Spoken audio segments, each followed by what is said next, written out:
of evidence that satellites do exist. Satellites do exist.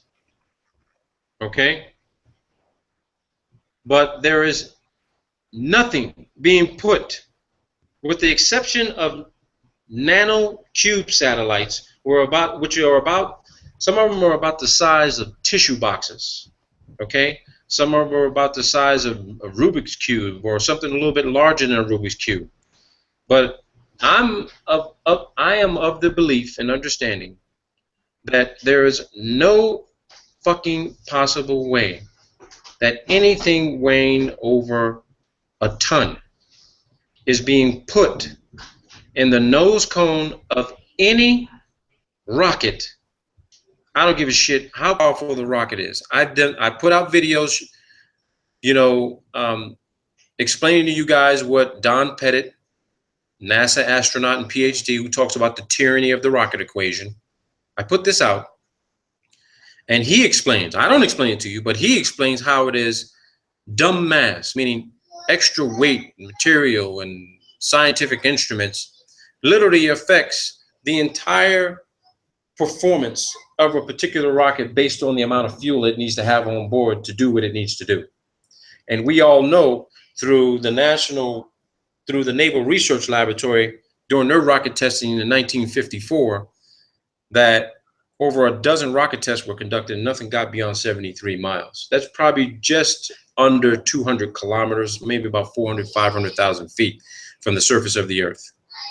But there's no way, I don't give a shit what type of physics science that they're engaging in mathematics. There's no way they're sending something up in the sky on a rocket that weighs over a ton and allowing it to maintain its aerodynamic stability and remain control and stay in control, where that rocket is not spinning out of control and basically exploding in the sky. Excuse me. So based on that hypothesis, I'm going to reveal this document to you guys to show you there ain't nothing in the fucking nose cones of those rockets. Nothing. Everything is happening on balloons. Everything as we know it. And I'm going to prove it to you. I'm going to do my best to prove it to you. But as far as I'm concerned, I'm fucking 100% convinced of what I've been saying from day one. The entire satellite program worldwide, okay, worldwide is a balloon program. And it's been in existence longer than fucking rockets, period. And I'm going to show that to you. So first document we're going to read, and here it is right here. Let me pull this bad boy up. Let me blow it up a little bit for everybody. For those who can or cannot see it, let me go to the watch page. Let's see if everybody can see this thing. Okay, everyone can see it. So here we go. I won't be answering anything in chat. If trolls come in here and they start harassing you guys, you got to defend yourself. Do the best you can, but I'm not concerned what the fuck's going on in chat. I'll answer questions after I do the presentation. So it's more important for me to do this for you guys right now. Now, here's the document. Just like I said, the title of it is telling in of itself. Space and Missile Systems Center. Okay? Space and Missile Systems. Now, the term space, what does that mean? No one fucking knows what space really means, what it's defined as, okay? They have a general international presumption of where space begins.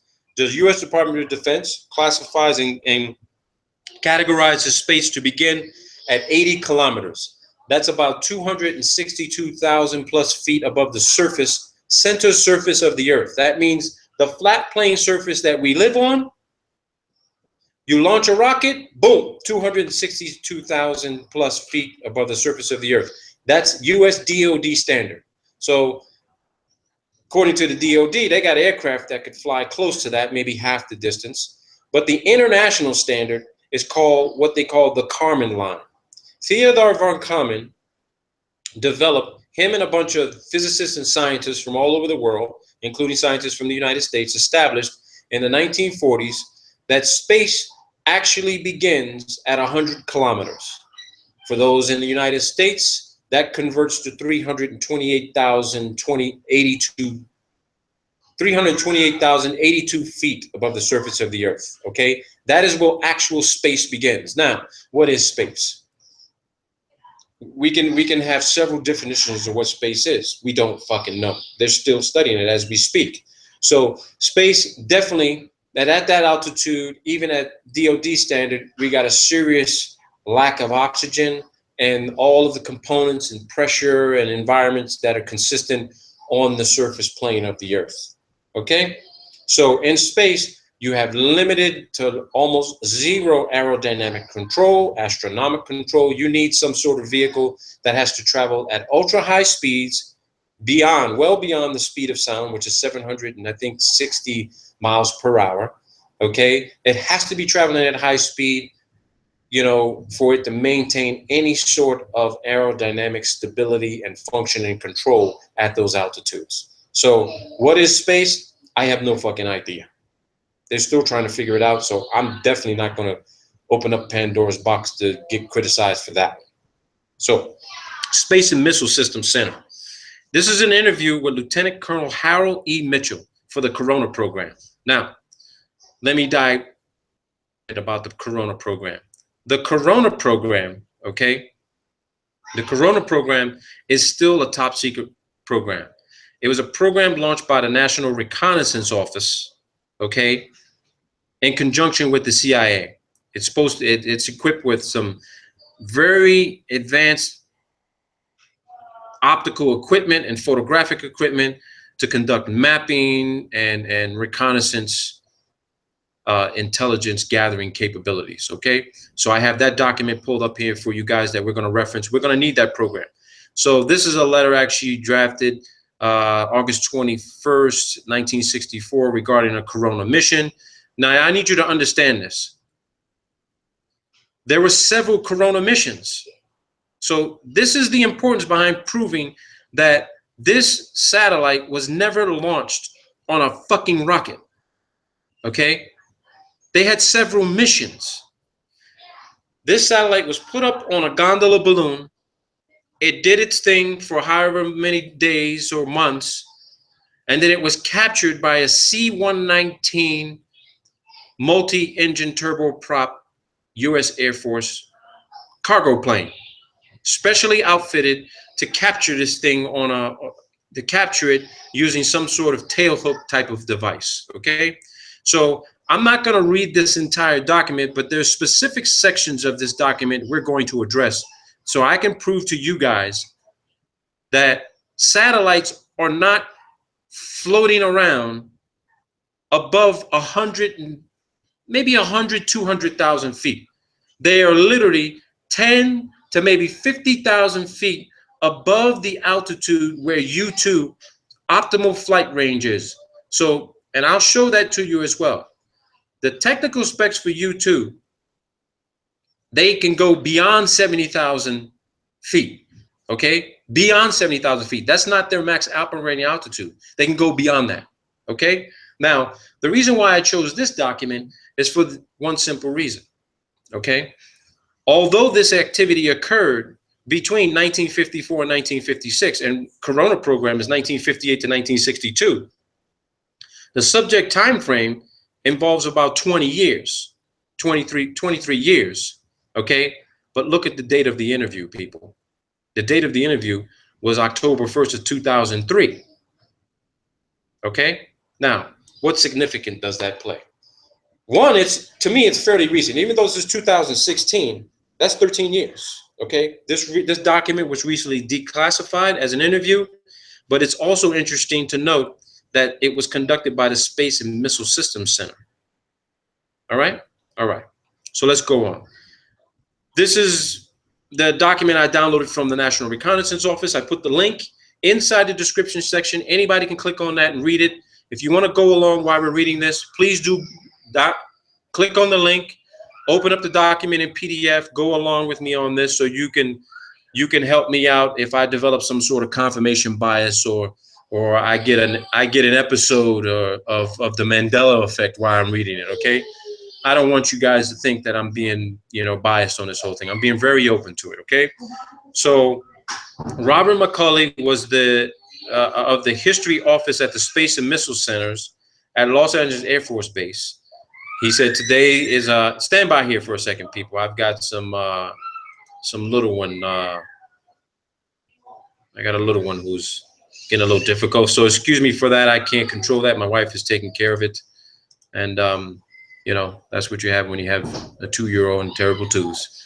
So this guy's going to interview Lieutenant Colonel Harold E. Mitchell of Missouri over the telephone about his experiences recovering Corona satellites. That's crazy because I've been conducting telephone interviews, guys, and I know that there are a lot of you out there that love these telephone interviews, and I'm going to fucking keep them going. I'm going to keep these things flowing with these telephone interviews. This guy conducted it over telephone, and here's what was said. Okay? The first couple of pages of this, he's just basically asking the guy about his background. Why this guy in 2003 didn't fly to this guy and do the interview in person is beyond me, okay? I don't know why he didn't fly to go to this guy. Maybe being over the telephone was better, but, who knows? I'm not going to get into that issue. But let's go over this right here. All right, I'm going to skip forward because he just talks about the guy's history, where he got his training, how long he's been doing his training. This is just basically, introductory type of, okay, this is who this guy is. I need to know who he is. Now let's get to the meat of what it is he was doing and what his role was in this program. Okay. So they talk about what his rank was. This guy was a captain. Okay. He was in charge in 1954. He was part of the Dragnet program, also known as the Genetrix program or weapons system. 119L came along. Okay. They were flying out of Charleston, South Carolina. That's where they were doing a lot of their training. All right. They were flying a C-119. You saw a brief picture of what that looks like. It says, how did you conduct your training? They talk about how they were conducting their training. Again, a lot of this information, it's not insignificant, but it just adds to the narrative of, is he talking to the right guy? All right. So going on and on, they talk about the capabilities. The similar recovery packages were dropped from a C-119 flying at higher altitude, 15 to 16,000 feet. The training planes circling below at 12,000 feet. So they're just, they're at safe altitudes to conduct this training. Yeah, no harm, no foul. It's just standard how they do their training. All right. So let me get to the meat here. What he's asking this guy. Okay. All right. So here's some of the beginning meat of this interview. McCulley asked Mitchell, Captain Mitchell, did you ever recover the Dragnet training capsules at night? Mitchell says, at night. It's impossible to recover at night. The only time we flew at night was during our instrument training. We didn't fly our emergency training at night either. We did all of our training instrument flying 16 hours a day. We did that because time was of the essence. And if we didn't fly night missions, we'd never get all the training done to get people ready to go into the practice sessions. Okay. So let's go ahead and now here's where he describes what the Dragnet gondola looked like. What did a Dragnet gondola look like? Well, we used similar parachutes, except the Corona program or Discoverer program only used one chute. Okay. We used 4 28-foot parachutes for a Dragnet gondola, and they did all of the chute modification at the parachute shop. They would attach 4 parachutes, and these were not reinforced parachutes. They were just to lower the load, the gondola. And you'd attach them to the gondola, and then from the middle of this, on a longer tether, you would have a smaller chute that we call the drogue chute. I think the drogue chute was 100 feet above the 4 descent chutes, and the drogue chute was reinforced. We could make our passes on that drogue chute. Okay? When they say they can make their passes on that drogue chute, you're looking at a 100-foot tether, right? And what would happen is that the drogue chute would deploy. You got a 100-foot of tether. The plane didn't need to come within a dangerous distance of the chute as the satellite was falling from the sky, and they'd have a hook at the back of the aircraft that would fly by and hook this chute. And once they hooked it, they start reeling it into the back of the aircraft. Okay. If anybody's ever seen that, if you can find a video online right now, help me out here a little bit to show what that looks like. Please do post it up, and I can show everybody what that looks like. Okay. So here's some important data. The top of the gondola had a compartment for the chutes and all that stuff. And a lot of it had to be the parachutes, but the whole capsule was 1,450 pounds when it was airlifted. Okay. The capsule they're talking about is literally the satellite. The gondola had now I want you to pay attention to this. He says this is Mitchell, Captain Mitchell talking. Captain Mitchell says the gondola had a huge balloon. I mean, a huge balloon. You could see it at 60,000 to 85,000 feet. Okay. That's what he says. Not only does he describe the balloon, but he accentuates how big the balloon actually was. Now, this supports what I've been telling all of you, that NASA has had a balloon program literally for decades, over as long as they've been in existence. Some of these balloons are the size of a football field. And I don't care if you could use the word football as in soccer or American football or rugby. When you look at the size of a football field, 100 yards long, 50 yards wide, just imagine what that looks like up in the sky. Think about what a balloon that size could lift off the ground. Okay? Now, Macaulay says, did you ever see a Genetrix balloon get inflated and then lift off? Did you see that process? Mitchell says once, but I didn't see the beginning of it. I saw it when it was about 3/4 filled and then the liftoff. Now, this was only in the training phase of our operation in the summer of 1955, and that was done in Denver, Colorado at Lowry Air Force Base. The one that I watched launch, they had to put the capsule on a forklift, and I imagine this was done before the balloon was attached and inflated. At any rate, they started their inflation, and then as the balloon got full enough to support itself and go airborne, they'd run down a taxiway with the forklift, carrying the gondola until the balloon had enough lift to get the gondola airborne. Now, I want to show all of you what that actually looks like in real time. Now, when I say real time, okay, when I say real time, I'm talking to you, this is a launch that had already occurred in Antarctica, okay? This is a launch that already occurred in Antarctica, and I'm going to show it to you.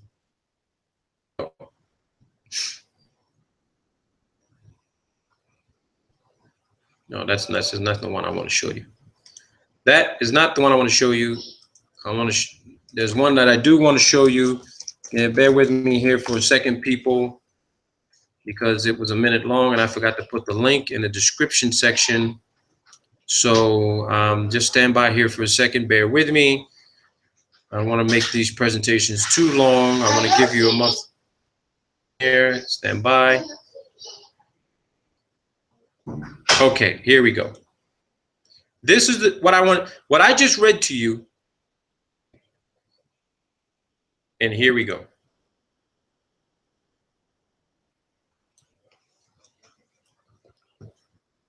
I just read this to you. This balloon launch took place in Antarctica, and it's an 8,000 fucking pound telescope satellite. There goes the mountains in the background. Here's a visual description of what I just read in that document.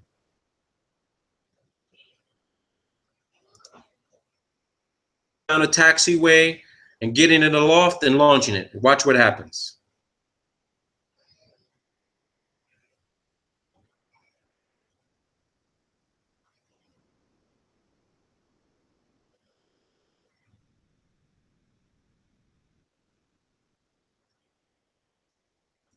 If you like apples, how you like them fucking apples?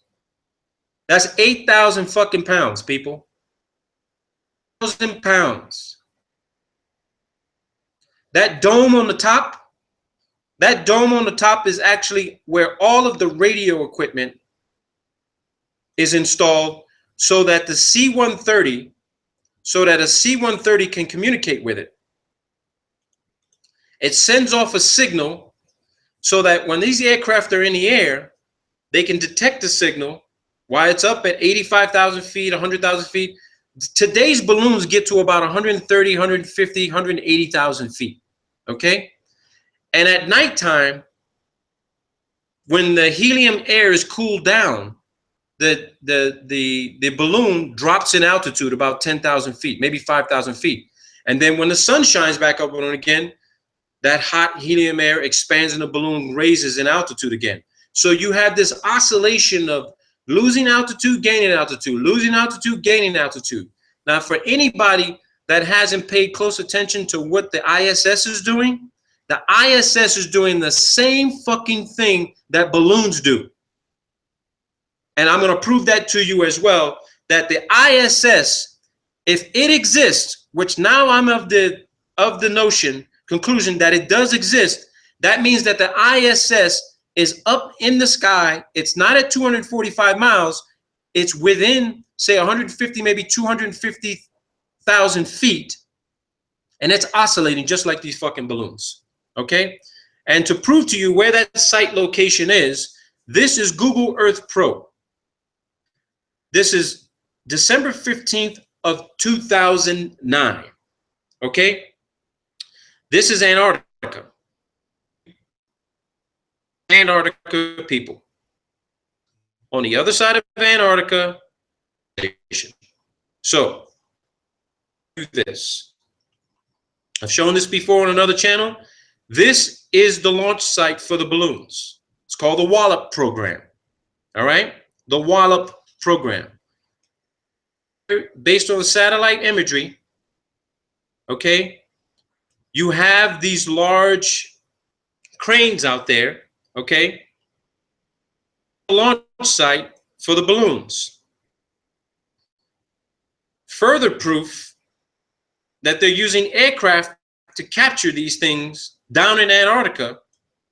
This.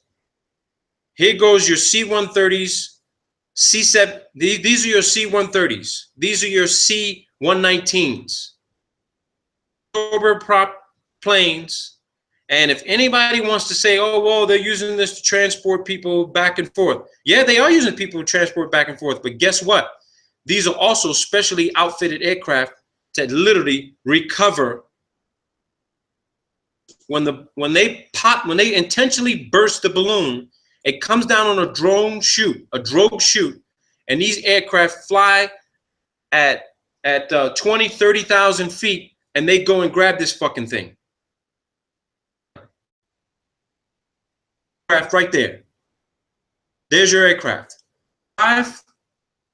You have a 6th over here. This is for crew transportation. But these big boys right here, these Hercules are the ones that are recovering 8,000-pound fucking satellites. 8,000-pound telescope satellites launched from Antarctica. The document, because this document gets better. Now, Macaulay says, did the gondola lift off pretty quickly after it was inflated? Mitchell says, yeah. Once it was inflated with the helium it carried, that balloon was designed to go during the day to about 85,000 feet. Now, this is back in 1954, people. Today's balloons get, well, almost 3 times this altitude, okay? Maybe 2.5 times. As nighttime came and the gas cooled down, it would come down to around 60,000 feet to 65,000 feet. So it dropped almost 20,000 feet in altitude in the evening time, okay? In the evening time. So I want you guys to picture this, okay? There are people online who they're so in love with NASA, they will tell us, all these trolls will say, no, I've seen satellites myself. They'll say, no, I've seen satellites myself. I've seen it in my telescope. I've seen the Hubble. I've seen the space station. I've seen a satellite pass over. Okay, I'm going to agree. You saw the Hubble. You saw the ISS. You saw whatever satellite they might have put in orbit. But guess what? It's not in fucking space. Because space is classified and defined at 262,000 feet, and the international line is 328,000 feet. So there ain't no fucking way you're looking at anything at fucking 200,000 feet. You're looking at the Hubble and the ISS floating around in the fucking thermosphere, moving at high speeds, because the hot air up there moves at high speeds, very high speeds. How fast those speeds are, who knows? But we know this for a fact. The higher you go, the faster you have to go, right? The higher you go, the faster you have to go if you're using an aerodynamic vehicle, okay? That airplane has to be aerodynamically structured and sound and built so that it matches what NASA calls the linear aircraft model, right? You got to be flying at high speeds beyond the speed of sound. But with the situation with balloons, this guy actually describes how some balloons got caught up in the jet stream back in 1954, and they lost fucking track of them. They just flew away to another country. He describes that. So if the Hubble is up there, it didn't launch on April 24th, 1990 in the fucking space shuttle weighing 27 fucking thousand pounds. Okay? It was launched just like you saw that 8,000 pound satellite, which was literally probably about 2/3 the size of the Hubble, and was launched on a balloon, period. Now, Macaulay says, do you know how long the balloon floated over the US before they were usually recovered? Mitchell says, it varied with the flight path. We tried to recover them before they left the continental limits of the United States. We had one balloon that went into the jet stream and flew east during our training period. I believe that it took off in July 1955. We deployed an airplane and he went to Goose Bay, Newfoundland, refueled and headed for the Azores. I believe there were another one or two airplanes from other squadrons too. He says the balloon was finally terminated someplace over the area of the Azores. I don't think that capsule was ever recovered. I couldn't say for sure. Macaulay says recovering a Discovery parachute must have been easy compared to a dangerous gondola. Mitchell says it was. Discovery was much easier once we resolved the problems and they designed the right parachute and equipment to recover it with. Actually, when you do aerial recovery every day, it's a piece of cake, easy. It was fun. Each recovery aircrew had to aerially recover 5 Dragnet parachutes. After we'd complete our aerial recovery phase, we went up to an airfield at Georgetown, South Carolina. Ground crews would use drums of water to simulate the gondolas for surface recovery. Okay, let's go on here. So let me see here. They're talking about how they lost a crew. Let me see here. They talk about how they had an airborne security team, but there's something else interesting here I want to show you guys. Oh, look what he says here. He says, during the Genetrix program, we operated under the Strategic Air Command. To show you how important Genetrix was to the Strategic Air Command, we pilots each carried a letter in our secret folder along with our top secret aircraft equipment. It was a letter from the Director of Operations for Headquarters, SAC. His name was Brigadier General Howard Smith, to the commander of any SAC base where we had to land, that we had the #1 priority over anything else in refueling, maintenance, and getting our aircraft back airborne. Now, why would they have #1 priority to refuel and get airborne again? Let's assess that.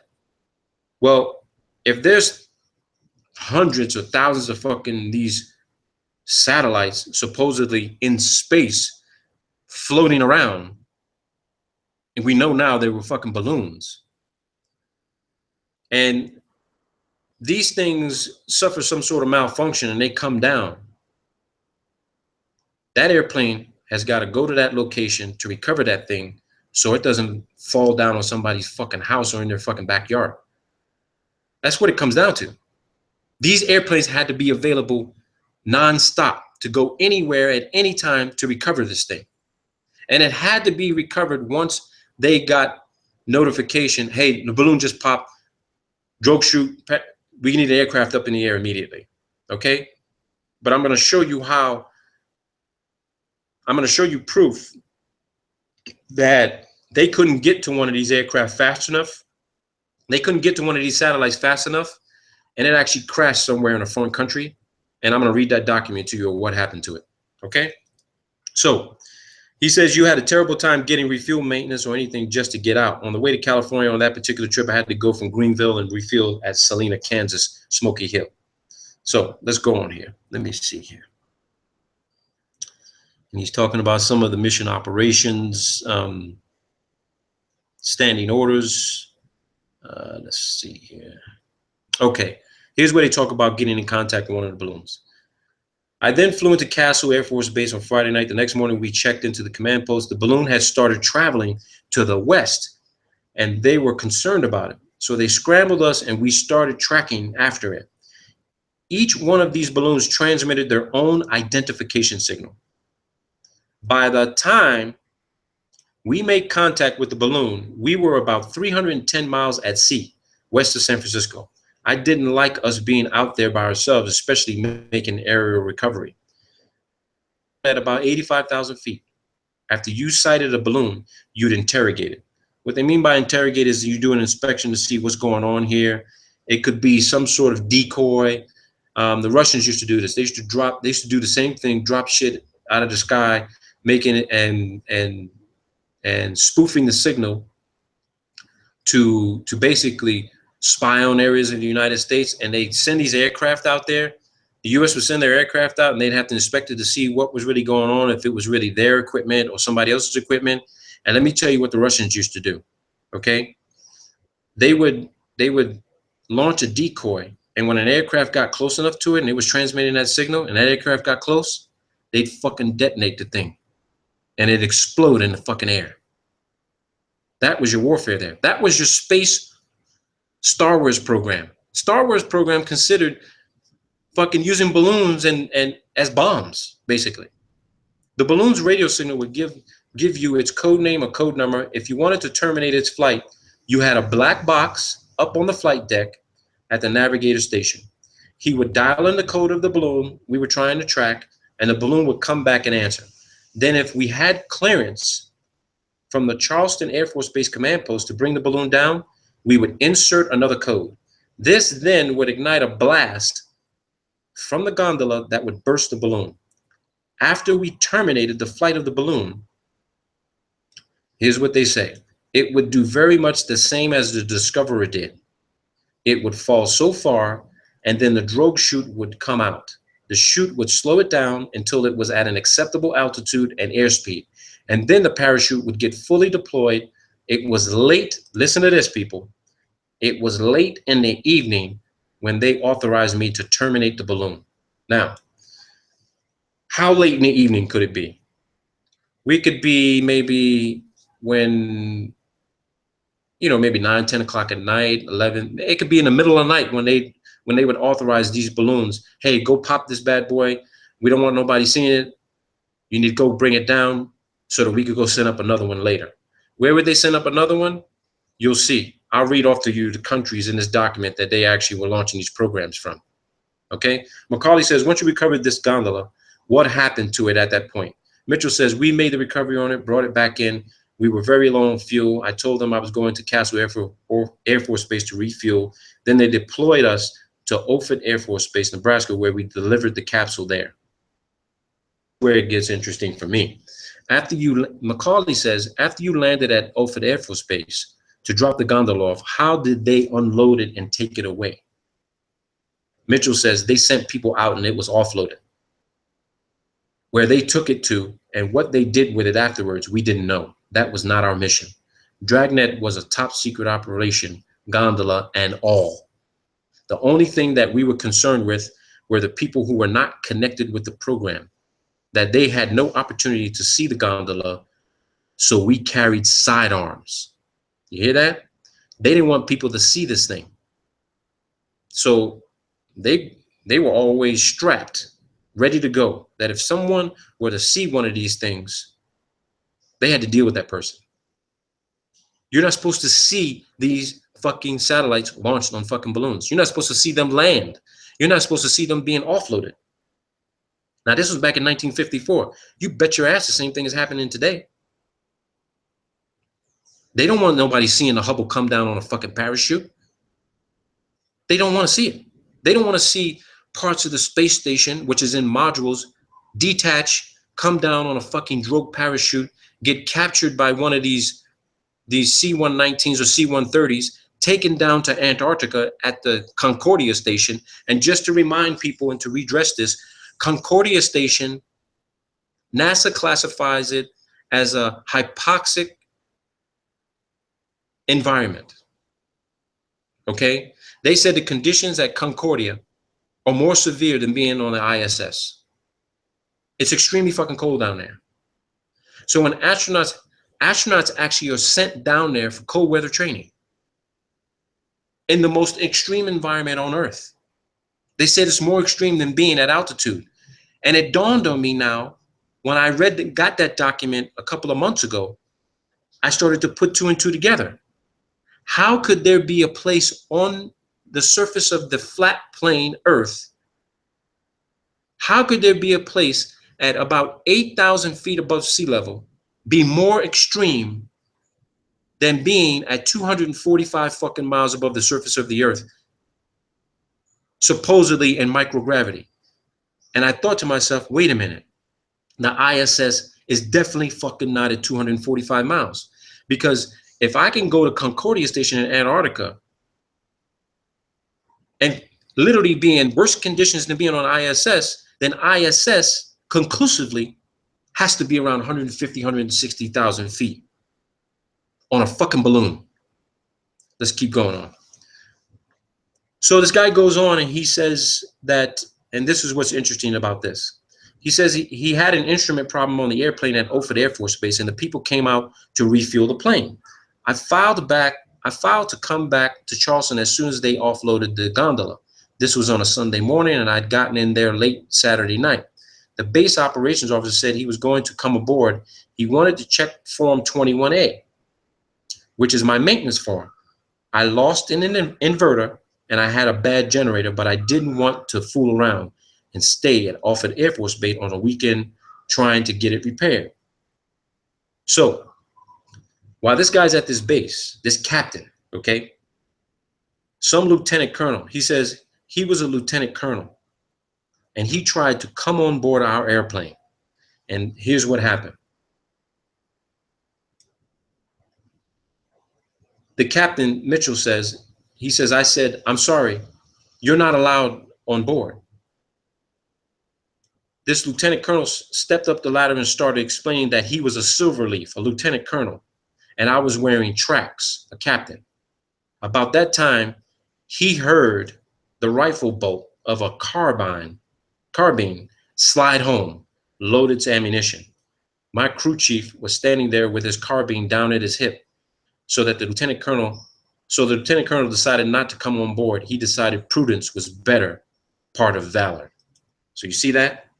This guy's a captain. He tells a lieutenant colonel, sir, I'm sorry, you can't come on board. I'll come down to show you my Form 21A, but you can't come on board.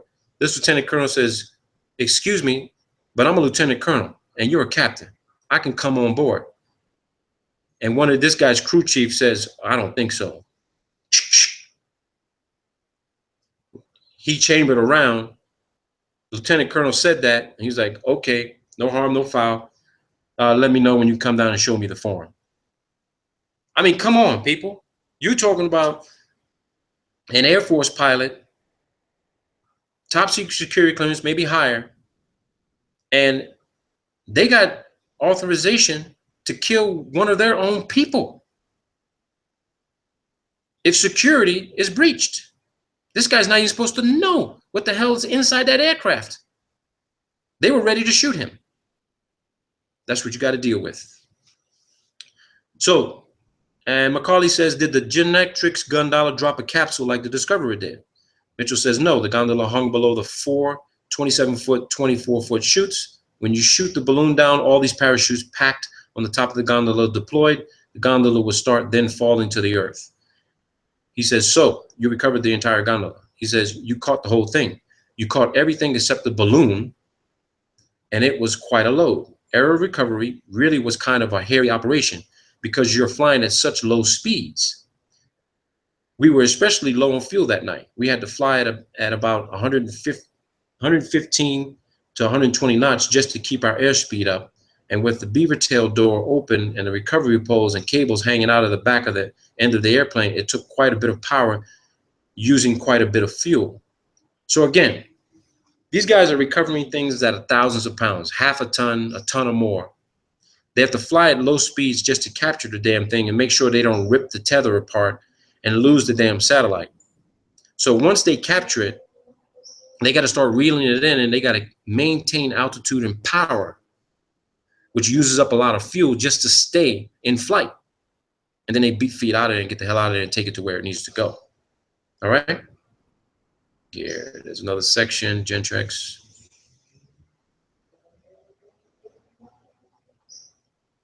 I want to take you to the part where they talk about U2, the U2 program. Because this also is proof to support what I've been saying about the U2 program being the replacement for the US satellite program. Okay? The US satellite program. Let me see here. Okay. So here's some descriptions of where they actually have these aircraft launching these balloons. He says, once our Gentrix training was completed and the airplanes were put in top maintenance condition, we deployed to our pre-designated bases in November of 1955. We had 3 squadrons in the 456 TCW, and they split each squadron right down the middle into 6 detachments. Our squadron, we were the 746 Troop Carrier Squadron, and our detachment was deployed to Kodiak, Alaska.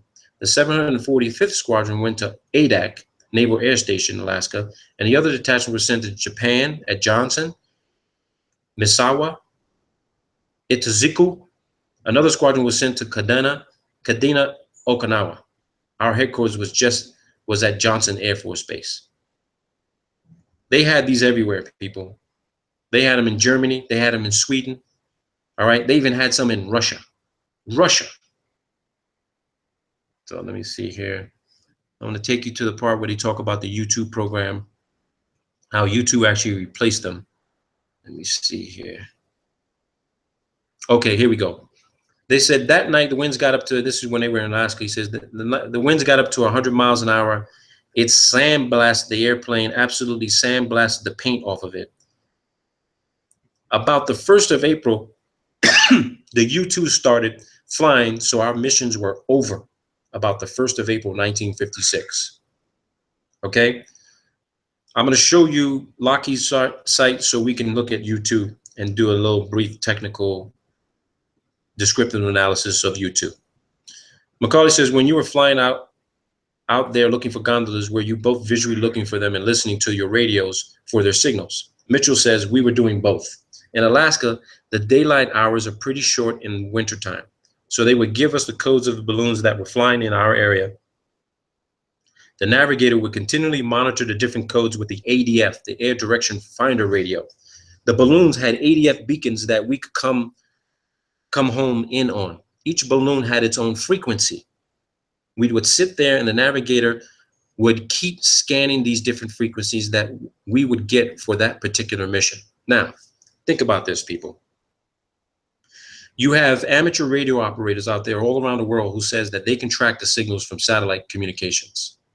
Now, I'm not doubting they can track satellite communication signals. But let's be clear.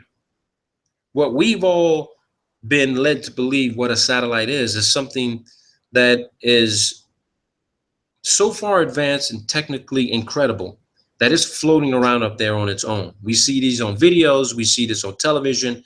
Oh, look at this satellite. But when we go to NASA, we never see a real-time fucking picture of one of these fucking things. It's always a CGI photo or video or some sort of artist rendition of what the satellite looks like. It's a fucking drawing. It's a color by numbers fucking drawing of what the satellite's supposed to look like.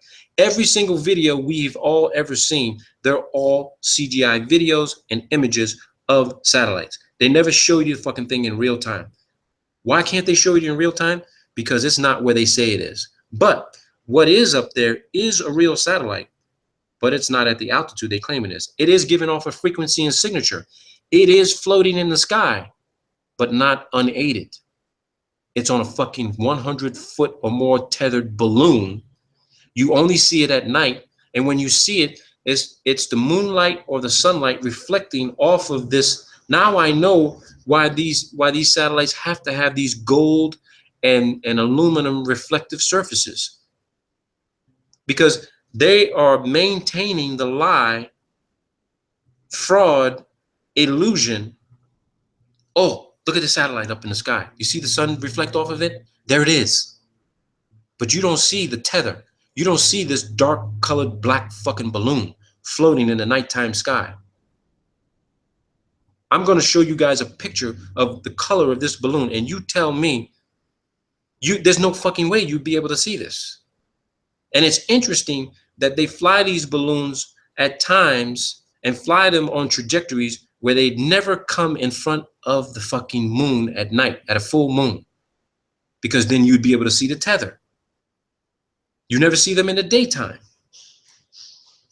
They're at high altitudes where you can't see them. You can't even see the satellite because it's also a specific color where you can't see that color at high altitudes. You can't see a white painted or silver colored fucking satellite in the daytime, because one, you got the sunlight deep in your eyes, clouding your view, fucking with your view. They know this. They're using our lack of ocular acuity to distort our visions, to say, there's no fucking way people will look up in the sky looking for one of our satellites floating on a balloon. We've been showing them video for 75 years that all these things go up on rockets. Bullshit. Nothing goes up on a fucking rocket. There's nothing in the nose cone of that fucking rocket. Period. Period. They all crash in the fucking ocean. So here's what the guy says. About how many balloons would you be looking for at one time? Mitchell says the number would depend on the balloons identified in the daily mission, FRAG order, fragmentary operations order. Their codes would be listed. So each one of these balloons has a frequency and a code. These guys go up in there. They probably got maybe 50, 100 of these things they need to track during their mission flight plan. So let's just say a C-130 can fly 3,500, maybe 4,000 nautical miles. They can be up there for maybe 4 or 5 hours. They work in shifts. Okay, so within that 4 or 5 hour period, they're tracking things that are up there. They're sending signals back and forth. They may be also downloading data and imagery. Okay, they may also be downloading data and imagery from these satellites on balloons, and they're and the planes are actually transmitting that data to ground stations on the ground, so then that data can be processed. Okay, that's how it's happening, people. That's the satellite program. That's why every military is always conducting flight operations and flight training. They're not training operations. They're training operations disguised as real fucking satellite recovery, data transmission, and data recovery missions. That's what they are. When there's military aircraft in the fucking air 24 hours a day, 7 days a week, all over the world, period. Here's what this guy's saying. As I say, on occasion, we heard them, but we couldn't spot them. It was our thinking that, and the reason why they couldn't spot them, because look where these aircraft are flying. Their max altitude of a C-130 is maybe about 45,000 feet. Maybe some can go to 50,000 feet. When they do their air refueling, they're at high altitude. So these balloons are actually floating almost maybe 50, 60, 70,000 feet above where they can see. So of course they can't see it. They would need to wait for it to start dropping down to anywhere between 15 to 30,000 feet. Then they can spot the fucking thing because they'll see the drone chutes deploy.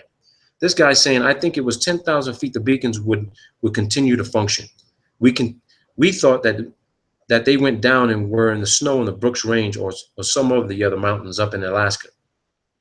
He says, did your unit tell you the purpose or the mission of the Genetrix while you were doing this? He says, yeah, we knew. The balloons were launched from Norway. Look at this, people. The balloons were launched from Norway, Denmark, West Germany, and I think some from Turkey. In the winter, February of 1956, there was an article in Time magazine about the Russians complaining about our overflight of the Soviet Union with these balloons. Holy shit, people. I mean, really. The Russians were complaining about the US flying over the Soviet Union with balloons.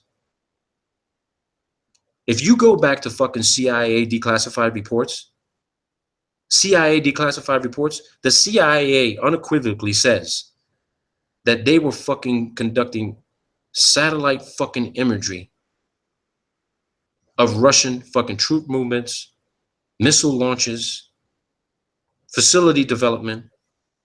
And here it is. We find out from Mr. Air Force Lieutenant Colonel Mitchell, the Russians were complaining about overflights of the Soviet Union with balloons. They had any number of gondolas stacked in the Sperodonivka Palace driveway of Foreign Ministry. Molotov. It was just unbelievable. He had many of them. What they're describing here is this. The Soviets ended up capturing a shitload of these fucking balloons the US was sending up in the air. And they would literally send their aircraft up to capture them and bring them down. Now you got to think about this, people. This is fucking incredible. This is absolutely mind-blowing.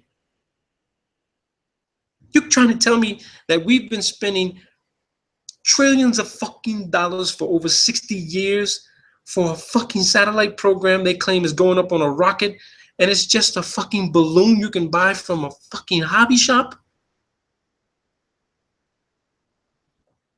Oh my God. This is incredible. An interesting fact, the airplane I flew during the Corona program had many recoveries of balloons than any airplane in the 456 wing. It was flown by Captain Slaughter Mims. And I think Slaughter recovered 3 balloons near Japan. He got more than anyone else. Slaughter had a lot of success. And he's describing the same aircraft that this guy flew. Okay? And they're talking about how perfect the airplane was. Let me see here. Where else? What else? They said some interesting stuff here. Talking about the Loadmasters. Okay, here you go. This guy, Macaulay, says, how successful was the Genetrix program? Mitchell says, none of the pilots associated with the project was ever permitted to see any of the Genetrix film that was recovered. The film was stored in the vaults at Air University at Maxwell Air Force Base, the last I heard. I was at Air University Film Library in 1957, and I asked if I could see the film, but they wouldn't let me because I didn't have need to know about it.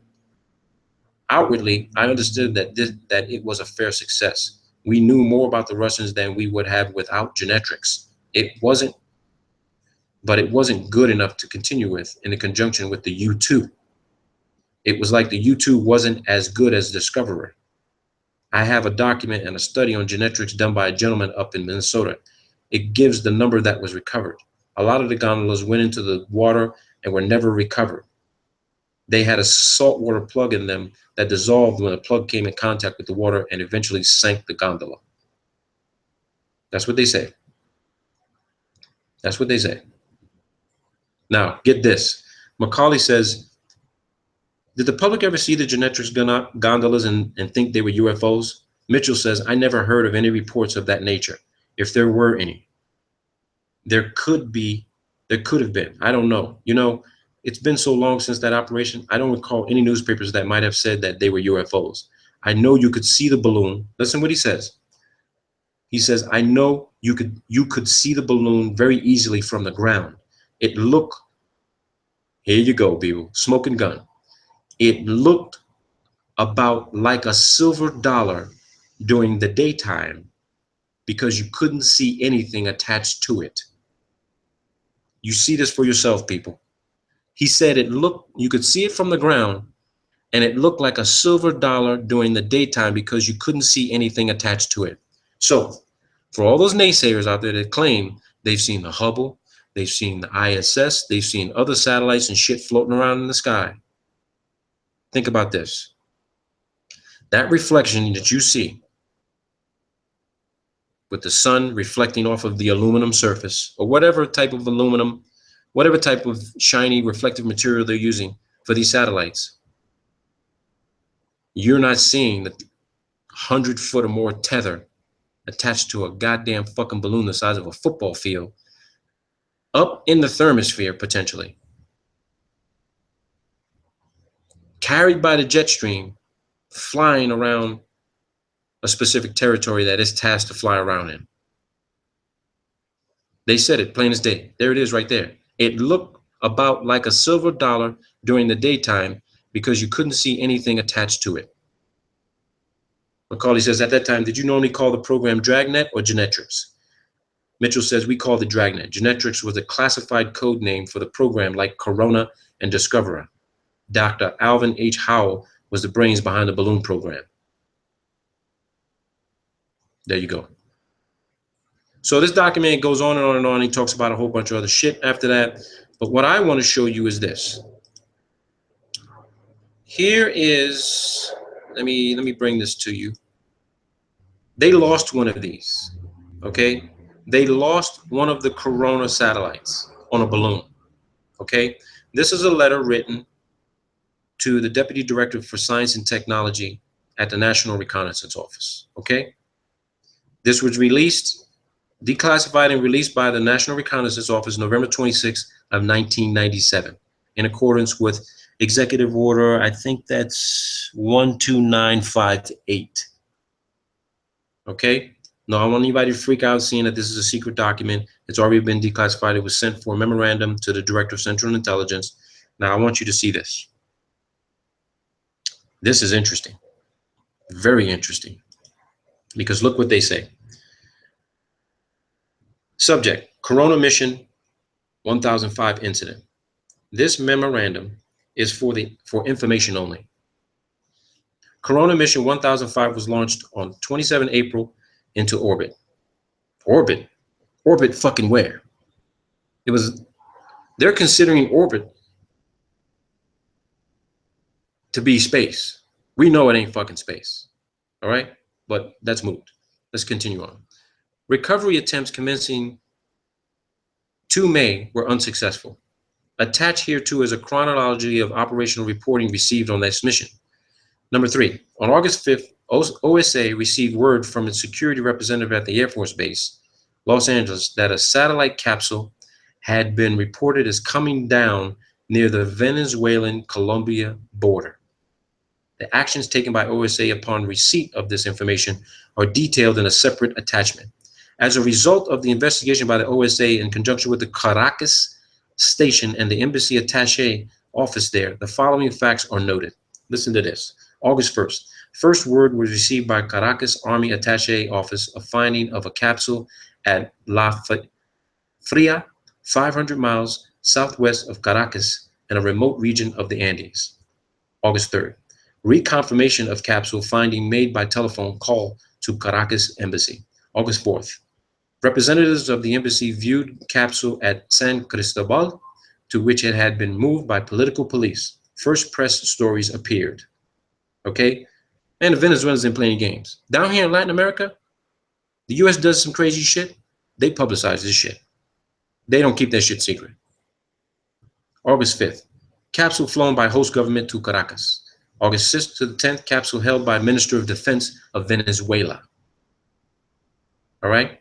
August 8th, team from headquarters arrived at Caracas consisting of a security officer and a technical officer from the OSA office and a technical officer from the National Reconnaissance Office. August 10th, capsule turned over to embassy, examined, and reports made by the headquarters team. Copies of pertinent cables on technical and security aspects attached. August 12th, security officer scheduled to return capsule to West Coast. August 6th to the 12th. For the record, it should be noted that on Thursday, 6th August, a request was made by the CIA to the NRO to convene a meeting of the Interdepartmental Contingency Planning Committee to assess the problems, coordinate procedures, and assign responsibility for responding to any news media queries which might arise. Now, what's interesting about this, when the Venezuelans got this fucking thing, they noticed there was a label that there was a secret label on the fucking satellite. It was marked secret. And they removed that fucking classification from it. They removed that classification from it. Okay? So that's a letter. There's a lot of documentation here that I'll put this in my cloud file so those who can see it. I actually I think I put a link for it. I don't think I put it in there yet. But I want to go back to this because This is regarding the history of satellite reconnaissance, volume 2A, SAMOS. Remember that name, SAMOS, okay? The SAMOS satellite, because here's what I'm going to take you to next. This is the list of all balloon launches from the Esrange Space Center in Sweden, okay? Now, let me take you to the Swedish Space Center. And here is the Swedish Space Center website. It's in the description section of this live chat session. This is the Swedish Space Center. And as you can see, they have balloons and rockets, payloads. This is their website. This is their website. Swedes, the Swedes, okay? It's the Swedes. Here's their space center. They do balloon launches. Now let me take you to the document I downloaded from their website. Now, this is a list of balloon launches from the Esrange Space Center starting December 9th of 1982. Remember that term, SAMOS? Okay, here we go. History of satellite reconnaissance, right? This was declassified May 7th of 2012. All right, these flights took place somewhere between 63, 65, 72. But again, I don't get too focused on the date and time frames. I just want you to see how long these programs have been in existence, okay? I want you to see how long these programs have been in existence. You can read these documents for yourselves. We don't need to keep going through all this stuff together. I put a lot of this shit out for you people so that you can see this. You see they talk about weather satellite program, mapping satellite program, realignment controversy, new directions in satellite reconnaissance, okay?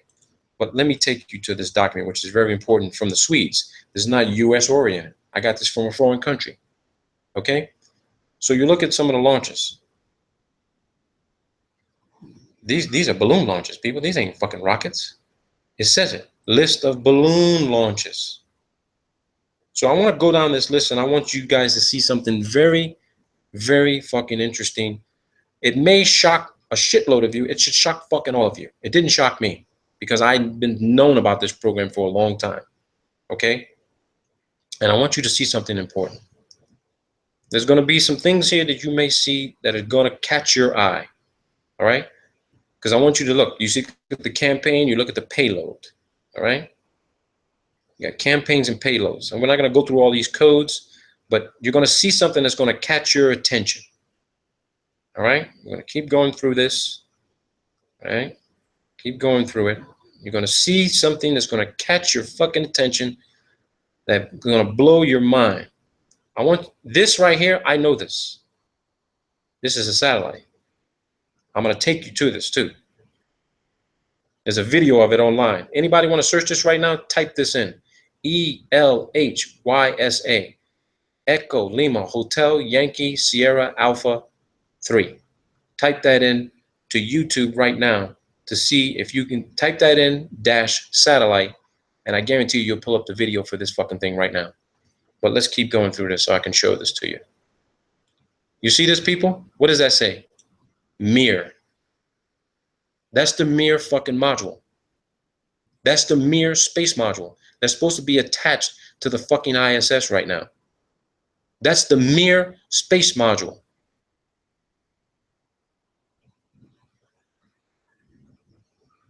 February 24th, 1997. Here goes another one. Mir. March 17th, 1997. Mir. Okay? I want you to see these things. All right? I want you to see these things. Let me take you to another one here because there's let me hang on. Let me see. Here we go. Two more. Mir. February 18th, February 19th, 1999. Mir. It's the Mir space module, people. On a balloon. The Mir space module on a fucking balloon. The ISS does not exist complete the way they show it on television. Here goes another one. Mir on a balloon. What they are showing you of the space station is a fucking computer-generated image.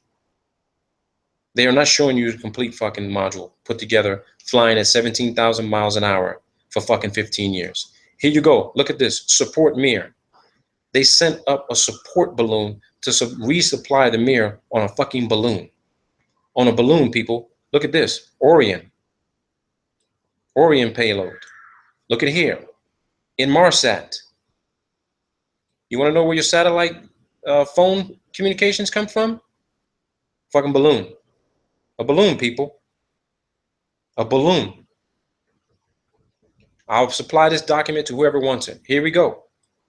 Inmarsat test. Balloon. If you were to take time to search every single one of these flights to match it up with a particular rocket launch that they claim this fucking thing was on, I guarantee you, you will be able to compare it with this Swedish Esrange Space Center balloon flight list. Balloon flight list. Balloons, people. That's your program. It's always been your program. Look at this. Mir short duration. Mir VLD. You got two VLD. Look at here. More Mir. This is in 2002, people. 2002. For those in Europe, you ever heard of Enviasat? Look at Enviasat. Enviasat. These things are supposed to be testing the atmosphere for particulates and, you know, for pollution control.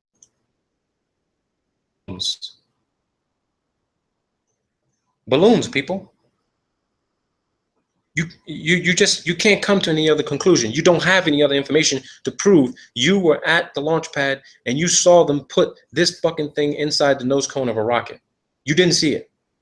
I don't give a fuck who you work for.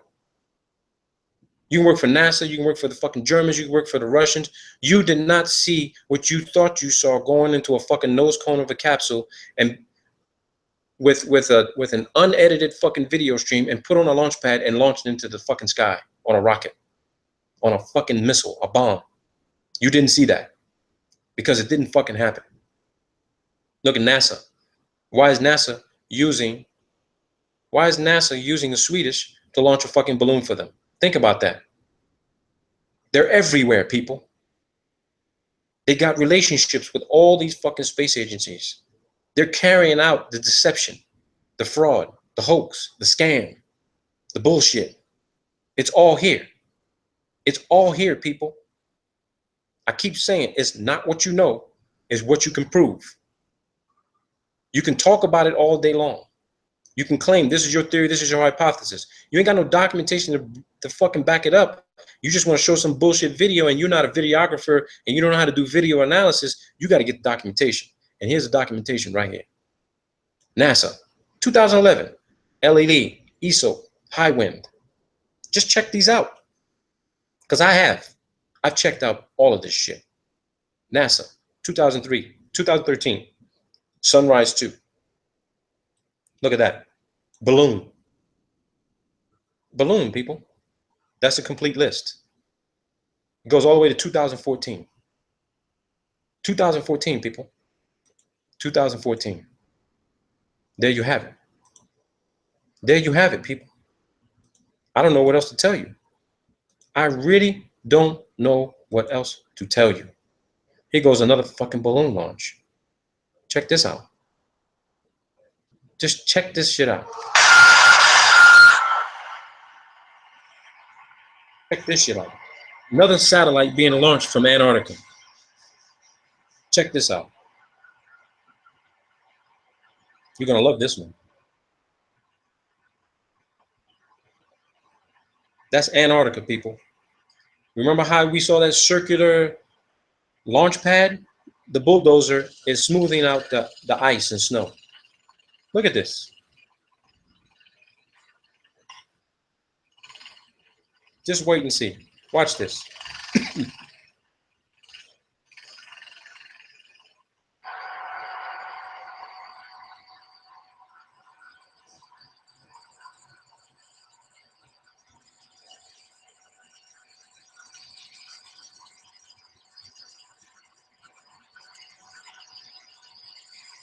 And this is McMurdo Station in the background. McMurdo is right back here. They have line of sight to this airstrip.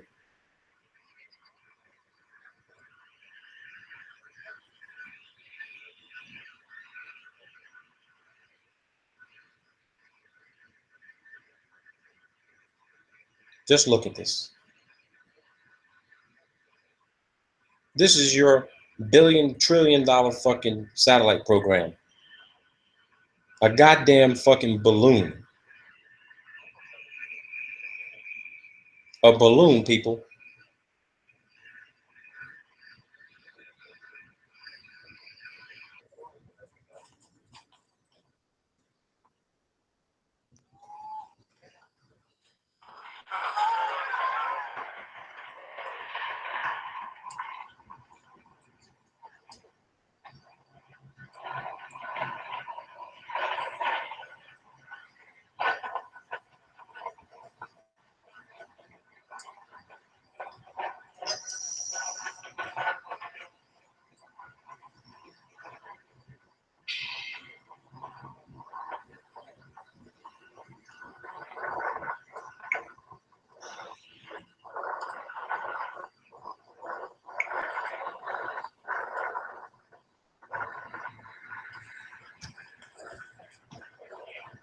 There goes fucking $20-30 million on a balloon. It's not inside a fucking rocket nose cone. There you go. Woohoo! Woohoo! Yay!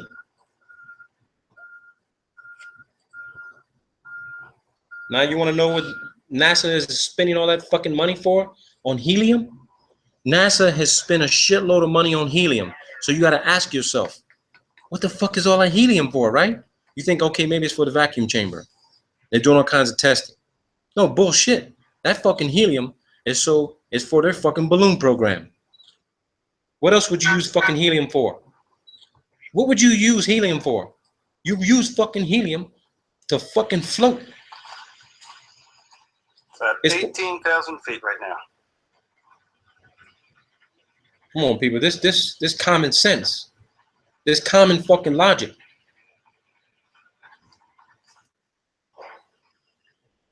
Hey, the payload is now at 105,000 feet. Look at that. 105,000 feet. Quite well, even with the naked eye. It's nice and well inflated now. So based on the size of that balloon, now we're at about 120,000 feet. Look at that. So these things got to get to at least 150, maybe 100, maybe they can get to about 180,000 feet. But at nighttime, see this fucking thing. You're not going to see it. You're not going to see the satellite. Period. You're just not going to fucking see it. So let's do this. Let's go to Lockheed Martin's website. I want to show you the capability of the U-2. So that you guys can wrap your heads around this shit. You can wrap your heads around this, and then you can start putting together some crazy ass fucking videos based on what it is I'm showing you. Let's go here.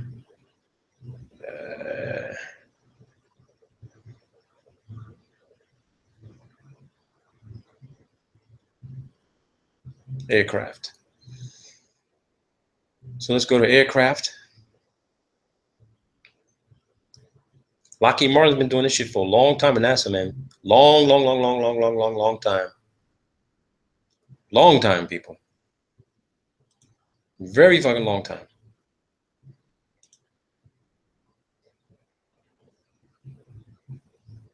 Close all these fucking files, man.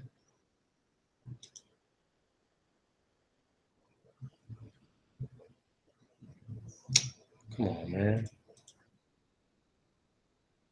Okay. So we're going to go to aircraft. So let's go to the U-2 Dragon Lady. Now, I know I said some things before that there's a possibility they were projecting holographic images to make you think that you were seeing the ISS up there. Like I said, my thinking, my analysis is dynamic.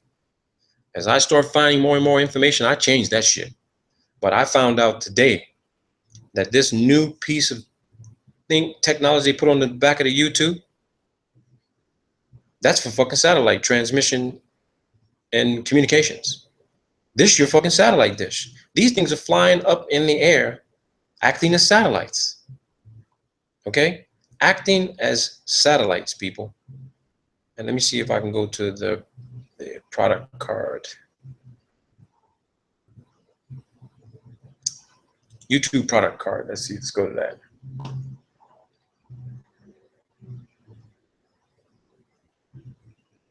Let's go to YouTube product card. Okay, so here's your U2. I can tell you here right now, this is a new upgrade and addition. They've upgraded the satellite system. So instead of, they're still using balloons, okay? They're still using balloons. But as far as military, advanced communications, topography, mapping, this platform, 33 of these are stationed around the world. 33 of them. Half of them are flown unmanned, means they can be remotely controlled on the ground like they control fucking Reaper and Predator and Global Hawk drones. Half of these can be flown without pilots inside of them. They can fly 24 hours. They can be refueled in the air at high altitude to do nonstop fucking flight ops. They've got everything on board that you would need to do the same communications on the ground. 15 of these can be flown without pilots, unmanned. When I spoke to my professor, who used to be a Defense Intelligence Agency officer, he was in charge of the U2 ISR program, Intelligence Surveillance and Reconnaissance program. I asked him how many of these would be needed to cover the entire Earth in a 24-hour period. He told me, you only need 10. You could map, you could cover the entire Earth. And your satellite photos that you guys see, satellite imagery, high altitude imagery that they claim is coming from the ISS, is coming from the fucking U2. The U2 is taking the high definition photographs and they're being presented as ISS footage. Don Pettit told you in the Tyranny of the Rocket Equation, there ain't no fucking way humans ever left the fucking Earth. They ain't never left the fucking Earth in the space. This is it right here. Period. Period. So let's look at this document. I want to blow this up for you guys here. So let's do this. It says here, and I want to go specific to the technical capabilities. Okay? Let's do this. It says here, look at the maximum cruise speed. Actually, no, the cruise speed is 475 miles an hour. Now, that's completely contradictory to what we have learned and been told with regard to high altitude aeronautics, that the higher you go, the faster you got to go to maintain aeronautic stability and control. But it seems here that the cruising speed for the U2S is 475 miles an hour. That is nearly 100 miles an hour slower than a fucking commercial jet flying at 428,000 miles an hour. But again, there's less altitude there's less atmosphere at altitude. But this is where people get confused when you see all the videos. It says the ceiling is above 70,000 feet. Above 70,000 feet, people. The max altitude of U2 is not 70,000. The ceiling is above 70,000. The range is greater than 6,000 fucking miles.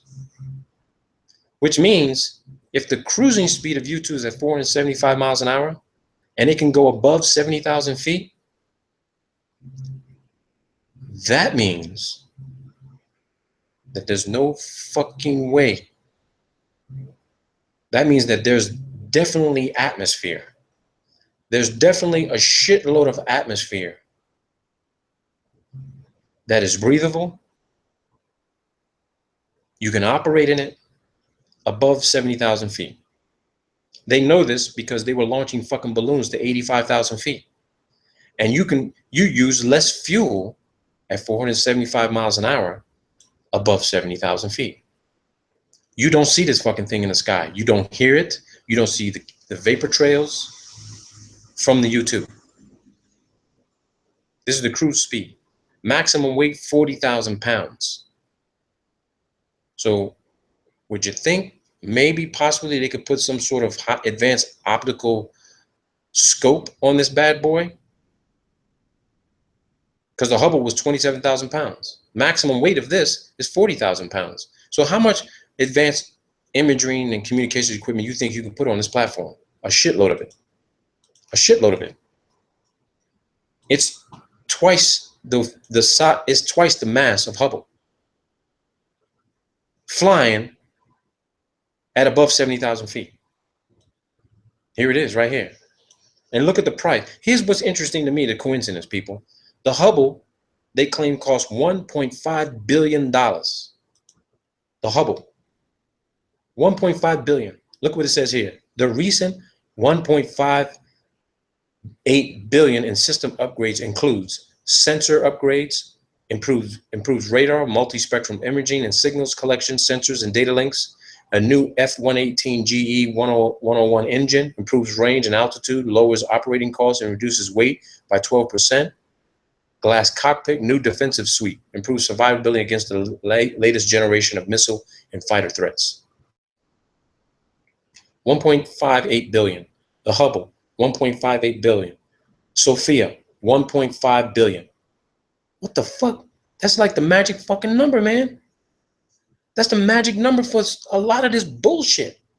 $1.5 billion is the number these government agencies are using. It's probably costing half of this, and the other half are going in the fucking pockets of your fucking Senate and congressional fucking representatives and their fucking contracting companies who are building this bullshit and telling you, oh no, it's all going up on a fucking rocket. It says here, reconnaissance and surveillance from the stratosphere. The stratosphere. Everything we know of, communications, imagery, you name it. Everything stays within the stratosphere, which means we can't get fucking beyond the goddamn fucking thermosphere. We can't get there. We can't get there. This is our limitation. We can't go beyond this technological capability because we just can't get out there. We can't get there, people. When they say the U-2 flies at the edge of space, I'm sorry to tell you, 70,000, 85,000 feet is not the edge of fucking space. The edge means you're maybe within 5,000 to 10,000 fucking feet of the Kármán line, which is 328,000 motherfucking feet. How the hell could you be up in the U-2, be on the edge of space? The edge of what space? You mean the next space, which is from the stratosphere, is the mesosphere, and then the thermosphere? Because maybe they're on the edge of the mesosphere. Or they ain't close to the thermosphere because it's too goddamn hot up there. It's in excess of 500 degrees Fahrenheit. You honestly think that this aircraft will be able to fucking withstand those heat temperatures? Look at the SR-71. They tried to take it up there, and look what happened to it. Fucking, you had fuel lines fucking melting because of the heat, the high heat, and the speed. I do believe you have to fly faster the higher you go, but we can't do it. It's that simple. It's that simple. To me, it's that simple. It really is, people. To me, it's that fucking simple. That's the presentation, people. That's the fucking presentation.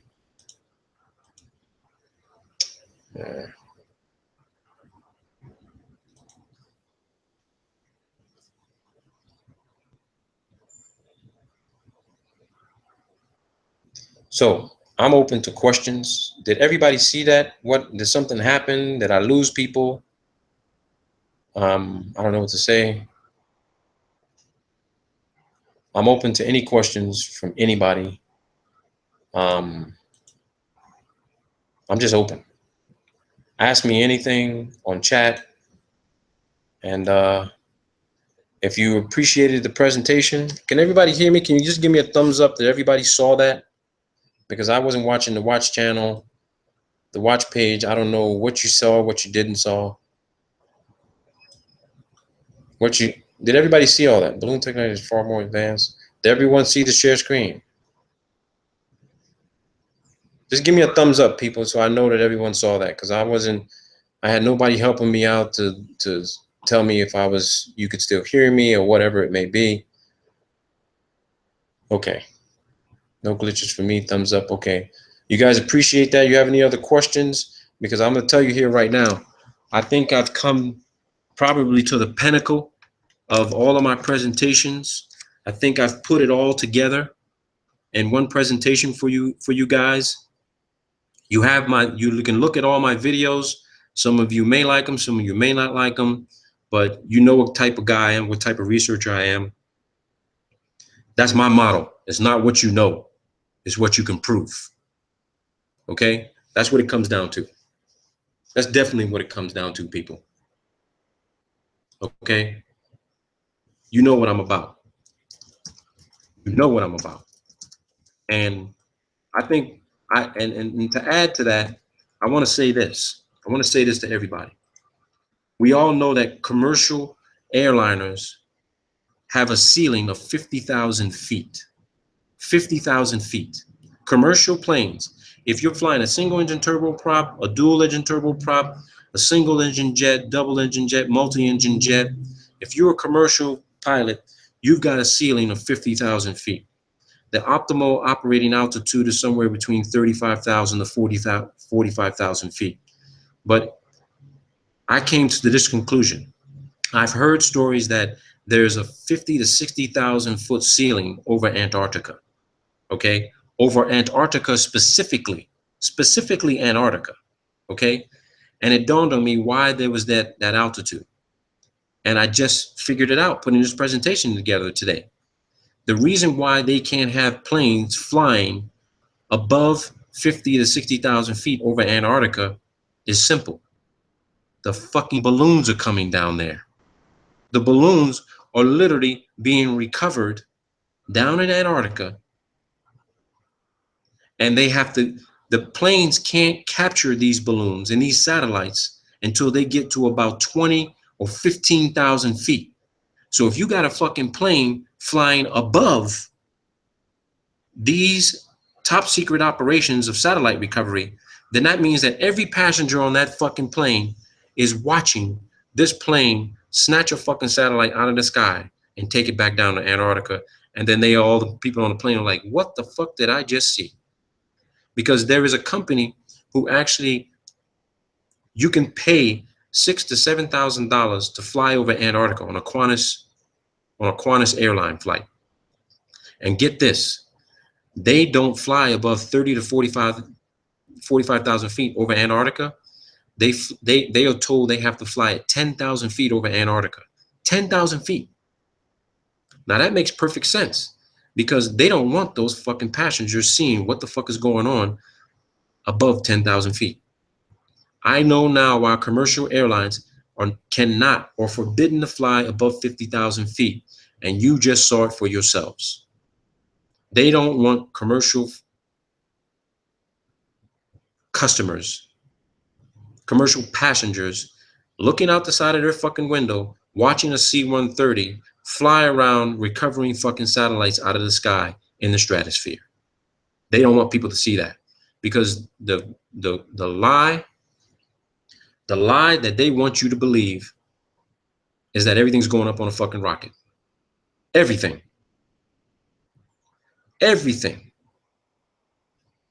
Everything's going up. The Chandra telescope is a fucking on a balloon. And Justin, if you want to help me, let's fucking find it. I guarantee you, if it's up there right now, it's going to come back down soon, which means that it came down, it was captured, and they're going to service it and send it fucking right back up. See, here's the thing, people. I've been in the military, and there's redundancy in the military. Redundancy. When you set up an operation, when you build a piece of equipment, you don't just build one. You build two. Because if one of them fucking malfunctions, you need the backup. Or you need to, if it malfunctions, you need the backup to literally troubleshoot why it fucking malfunctioned using the backup. And then if that one goes down, you need a third one. You need a fourth one. We need a fifth one. So you want to know why these programs cost billions of dollars? Because they actually manufactured maybe a half dozen of them that get launched from several different locations around the world. So when you're looking at what you think is the real-time view of ISS moving around the fucking planet right now, you're looking at several different versions of the ISS floating around. Period.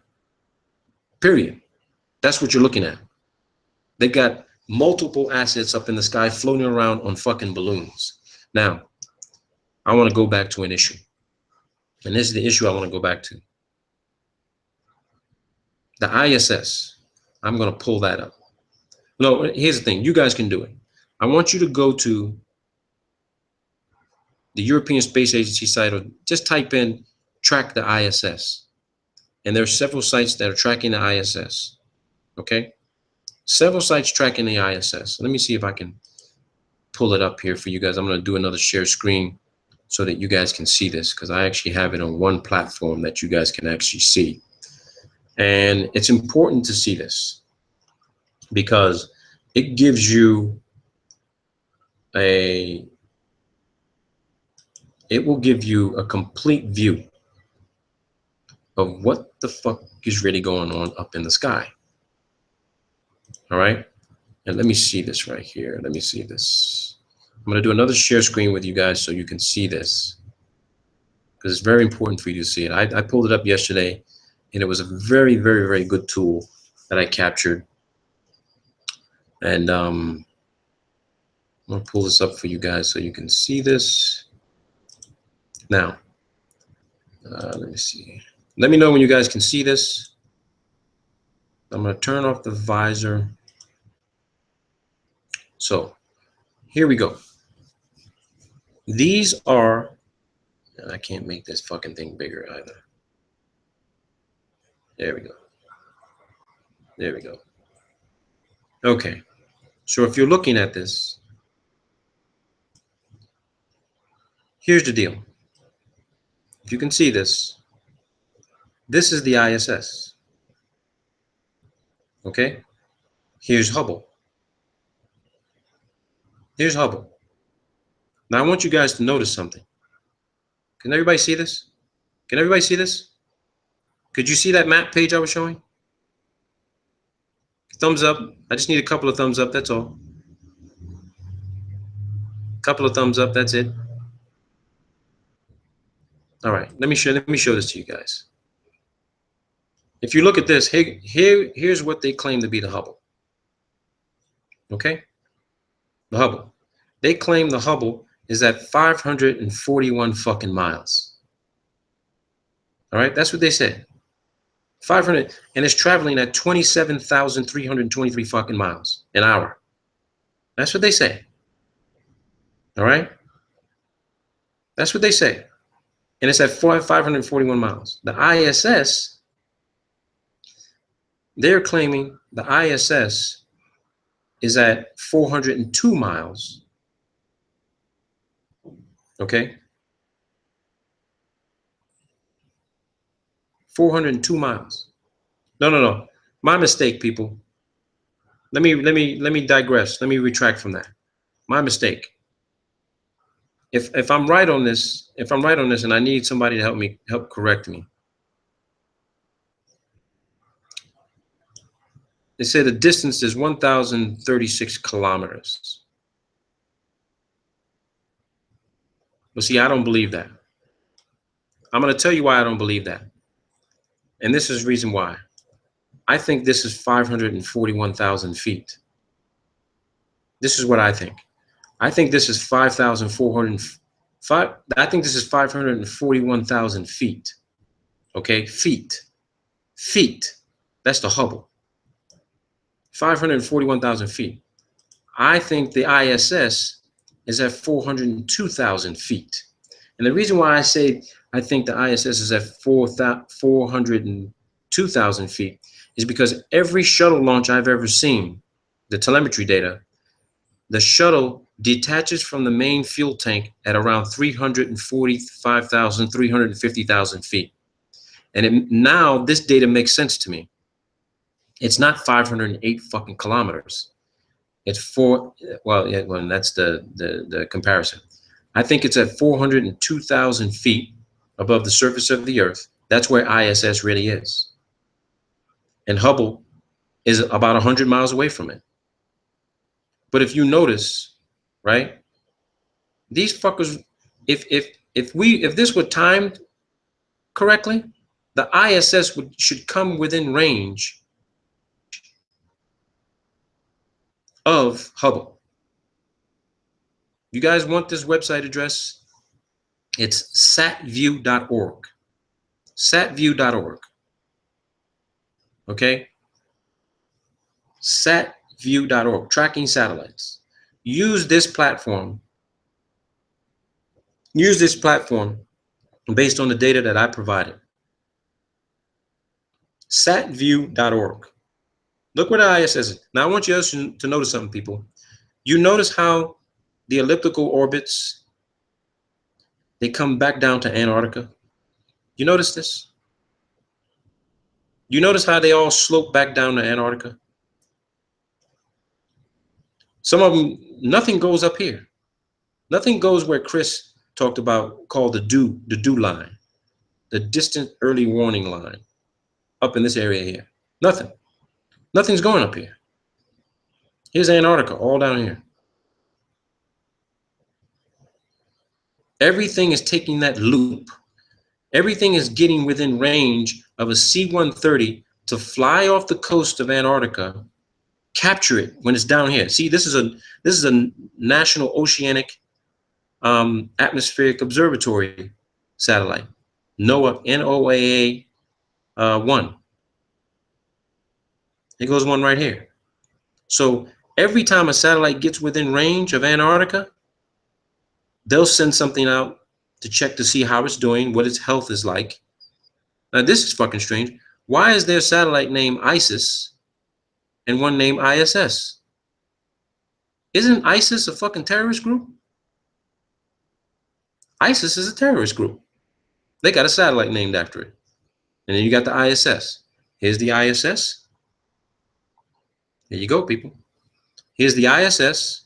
Here's ISIS. ISIS. ISS. ISIS. ISS. You got two NOAA satellites. One up top, one down below, near Australia, New Zealand. You got those aircraft flying off the coast. Boom, let's go get this bad boy. Let's go get this bad boy. Let's go get Tiangong. This is a Chinese satellite. They ain't gonna go snatch this bad boy. I think they're snatching fucking people's shit out. And you see, the US actually complained about Russia developing a space defense capability. Space defense capability. I'm gonna tell you what they're complaining about. The US is complaining about what the US is complaining about what Russia's doing because the US did it back in the fucking 50s. They did the same fucking thing back in the 50s. They were snatching Russian shit out of the sky, so the Russians are now snatching US shit out of the sky. That's just how it works. They're snatching their shit out of the air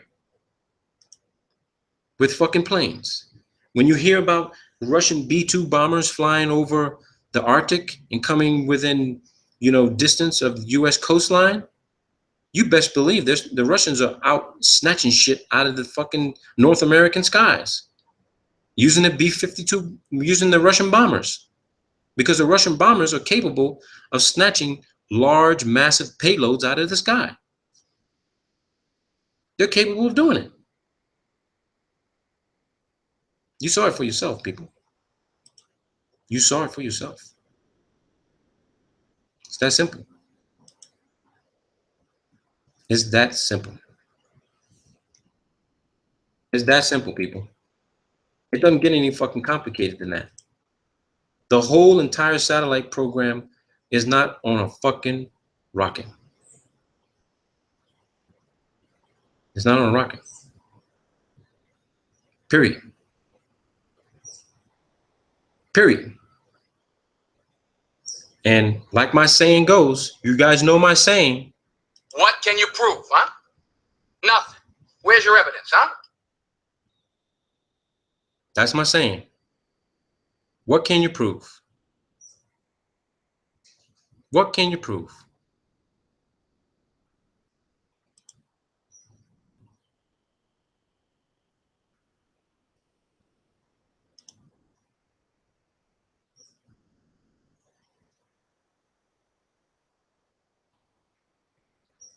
I don't know what to tell you, people. Don't know what to tell you.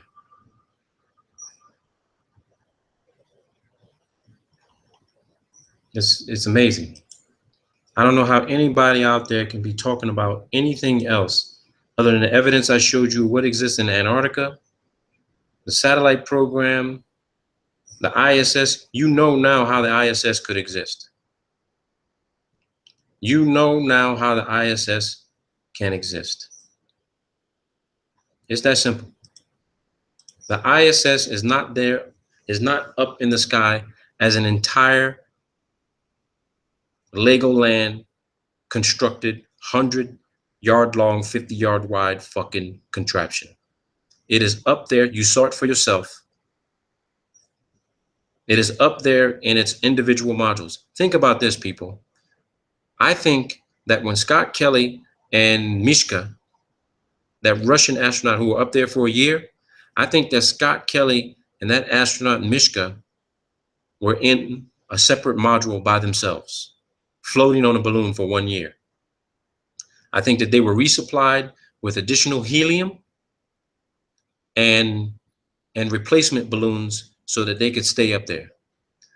I think that when Scott Kelly and Mishka came in contact with other astronauts from resupply missions, I think that somehow those modules came together and docked safely. They connected, and then you see them together. But whenever they shoot video, whenever NASA shoots video, you never see the whole fucking crew at one fucking time. You never see them all at one time. There are times where you have seen them all at one time, but I think that there's modules put together. They have this thing they call parking orbit. I think that there's a larger vehicle up there floating around where they all can commingle, and then they jump out into their separate modules and float around the fucking Earth on balloons. You never see them all together. There's no fucking way something of that mass and size can fly at 17,000 miles an hour for 15 fucking years and drop and rise in altitude somewhere between 2 to 3 fucking miles in a fucking day.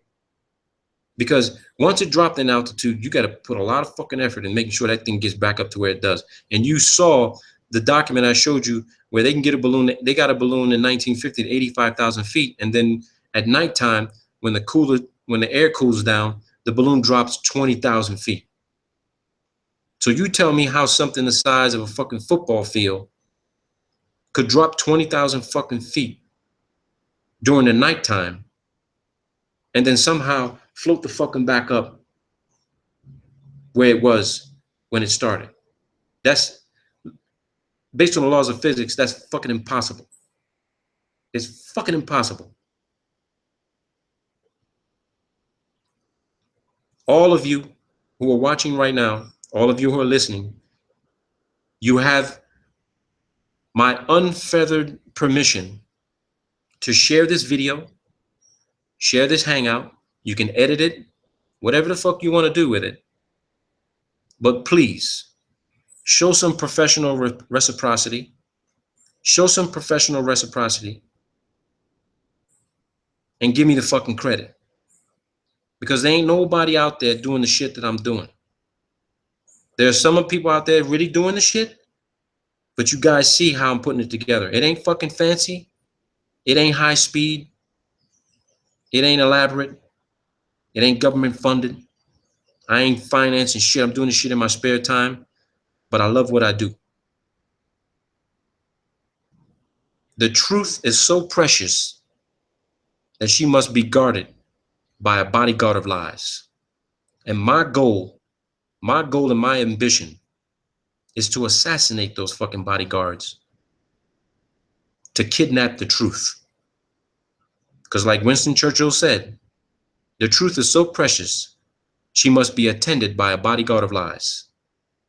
And I'm slowly taking these motherfuckers out like ninjas. I'm taking out these fucking lies like ninjas. And eventually, I'm going to get a hold of the truth, and she's going to say, where have you been? Why did it take you so long to rescue me? You're all welcome to share this content. Please do email me. I put a lot of links in the description section. If you need access to documents, do the search, man. Find the documents. They're there. They're out there. They're out there. They are out there.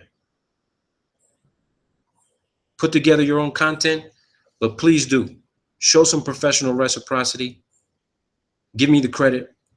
I'm not looking to be famous. And to be honest with you people, I don't give a fuck how many subscribers I got, how many viewers I got. Because one of you will be motivated enough to say, hey, everybody pay attention. This shit this guy put out is incredible. My channel's not monetized, people. I don't care about getting paid for this shit. It's peanuts. This shit ain't even enough money to buy my son diapers.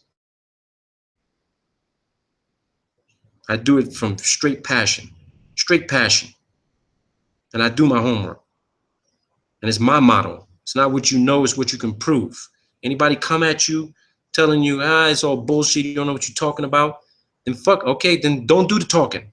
Let the documentation do the fucking talking for you. Let the documents talk, because these people who are trolling and saying, hey, you don't know what you're talking about, you misinterpreting the documentation, then fine. Share the documentation with them and let them fucking read it, and then have a conversation with them saying, okay, you read the documentation, what do you think? And see what they say. See how they try to distort the documentation that they believe in because they believe in the government agency who put it out. This shit ain't real, people. None of this shit, all the shit you see on TV that's being put out for decades, the shit is all fucking smoke and mirrors. I just showed you. I want to wish you guys all the best. I really appreciate the people who've been viewing and listening and commenting. Again, please feel free to email me at rmbassano, BASSANO @gmail.com, or send me something privately. You want to discuss anything with me, feel free. I'm open. I don't know everything, but I know more than most. I can talk about everything.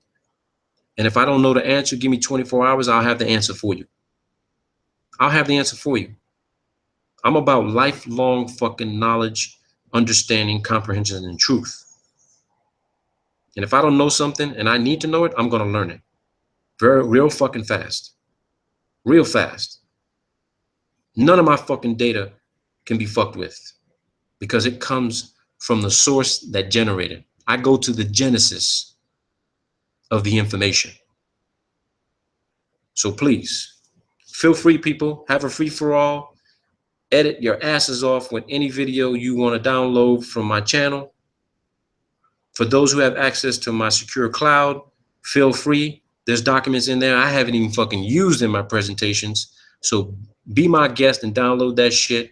Use it at your own free will, okay, your own leisure. But again, give credit to where credit's due.